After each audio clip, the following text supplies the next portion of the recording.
Hej med jer, og velkommen til min wrap-up for oktober måned. Det har været en lidt blandet læsemåned. I starten af måneden skulle jeg flytte, så der fik jeg overhovedet ikke læst noget som helst. Men så tog jeg avance med 2 læseweekender, så det blev til den her bunke bøger. Så nu vil jeg lave en ja-nej måske med dem, jeg har læst i oktober måned. Og vi starter med den her. Ja. Også ja. Ja, helt sikkert. Elskede det.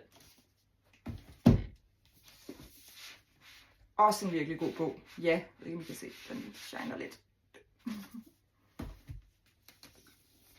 Den nye med Michael Kaas-Greifeldt. Ja. Nummer 2 i Taske Erikssons nye serie. Ja. Den her udkommer først den 6. november, men det er helt klart et ja. Den er så god.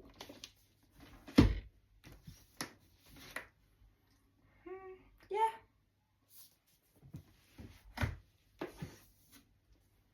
Ja, nummer 2 i M.W. Cravens serie. Den er også rigtig god. Og månedens bog er denne her.